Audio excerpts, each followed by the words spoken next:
સમયે દૂરના દેશમાં નહીં, તારાઓનો ખજાનો નામની એક વાર્તા શરૂ થઈ.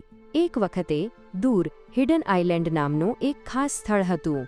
આ ટાપુ જાદુઈ હતો, જ્યાં રંગબેરંગી ફૂલો ગાતા હતા અને નદીઓ મીઠાશથી ચમકતી હતી. ગેબ્રિયલ નામનો એક યુવાન, જે જાદુ અને પ્રકૃતિને પ્રેમ કરતો હતો, તે ટાપુ પર રહેતો હતો. એક સવાર જ્યારે સૂર્ય સોનેરી કિરણોથી ચમકતો હતો, ત્યારે ગેબ્રિયલે આકાશમાં ડીપ સ્કાય બ્લુ રંગનો રોકેટ પોપ જોયો. તે એક ઝડપી સ્પેસપોડ હતો, જે જ્યારે ઉત્સાહિત થાય છે ત્યારે ગુલાબી રંગનો ચમકે છે અને તે ચમકદાર ગેલેક્સીઓની શોધ કરવાનું પસંદ કરતો હતો.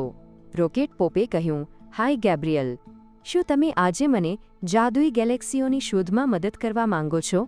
ગેબ્રિયલે આનંદથી કહ્યું, ચોક્કસ, ચાલો જઈએ. તેમણે મુસાફરી શરૂ કરી અને તેઓ ખૂબ જ ઝડપથી ઉડ્યા. રોકેટ પોપ સ્ટારડસ્ટ અને ગીગલ્સથી ચાલતો હતો અને તે સ્વપ્નની ગતિએ મુસાફરી કરી શકતો હતો. જ્યારે તેઓ મુસાફરી કરતા હતા ત્યારે તેઓ એક વિચિત્ર બબલ કેટ ઝુઝુને મળ્યા, જે ડીપ સ્કાય બ્લુ રંગના વિશાળ બબલમાં રહેતો હતો.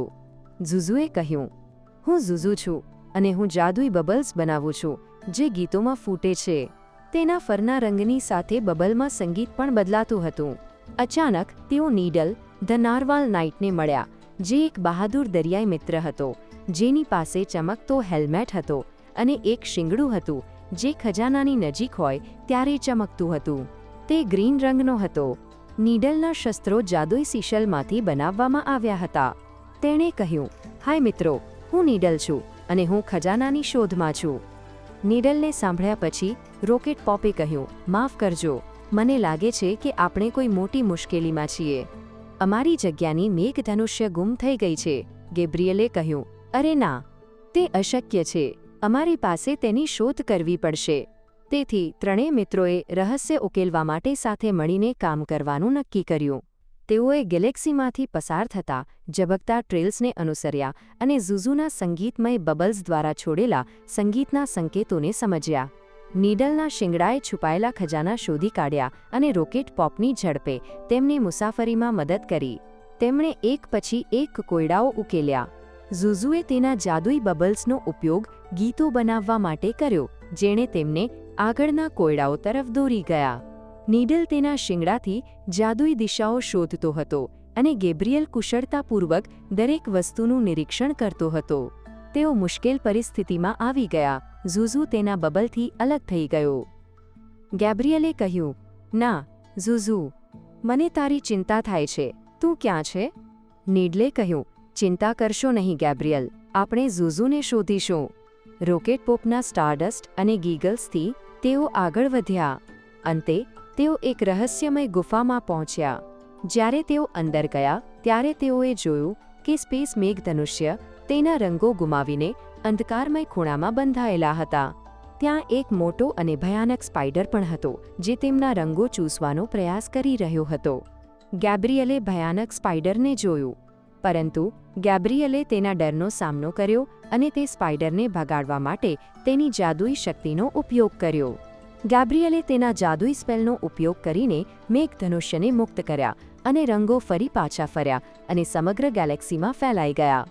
ઝુઝુ તેના જાદુઈ બબલમાં પાછો ફર્યો અને નીડલે તેની શિંગડીનો ઉપયોગ કરીને ખજાનાને શોધવામાં મદદ કરી. તેઓએ સાથે મળીને ખજાનાની શોધ કરી અને તેઓએ સમજ્યું કે ખજાનો તો મિત્રતા, સહકાર અને એકબીજાના પ્રેમમાં હતો. તેઓએ સ્પાઈડરને એક સુંદર સ્પેસ બટરફ્લાયમાં ફેરવી દીધું અને તે પણ તેમની સાથે દોસ્તી કરવા લાગ્યો. બધા મિત્રોએ આનંદથી ઉજવણી કરી અને ત્યારથી ગેબ્રિયલ, રોકેટ પોપ, ઝુઝુ અને નીડલ તેઓ હંમેશા સાથે રહ્યા અને તેઓ હંમેશા અન્વેષણ કરતા રહ્યા, શીખતા રહ્યા અને જાદુઈ ક્ષણો બનાવતા રહ્યા. તેઓ હંમેશા એકબીજાની સાથે હતા અને તેઓએ સાબિત કર્યું કે મિત્રતા એ વિશ્વનો સૌથી મોટો ખજાનો છે. ગેબ્રિયલે હંમેશા માટે તેના મિત્રો સાથે રહેવાનું વચન આપ્યું અને તે દિવસથી તેઓએ અવિરત આનંદ માણ્યો. ચાલો જોઈએ કે તમે કેટલા સારા શ્રોતાહકો છો. શું તમે નીચે આપેલ પ્રશ્નનો જવાબ આપી શકો? મિત્રોએ સ્પેસ મેઘધનુષ્યને શોધવા માટે શું કર્યું?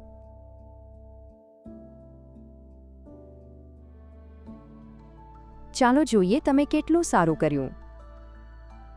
જવાબ છે. મિત્રોએ ઝબકતા ટ્રેલ્સને અનુસર્યા, ઝુઝુના સંગીતમય બબલ્સ દ્વારા છોડેલા સંગીતના સંકેતોને સમજ્યા, નીડલના શિંગડાથી ખજાના શોધી કાઢ્યા અને રોકેટ પોપની ઝડપનો ઉપયોગ કર્યો.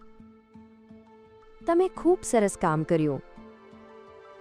ફિલહાલ માટે એટલું જ. અમારા આગામી સ્ટોરી પાઈ સાહસ માટે રાહ જોઈ શકતો નથી.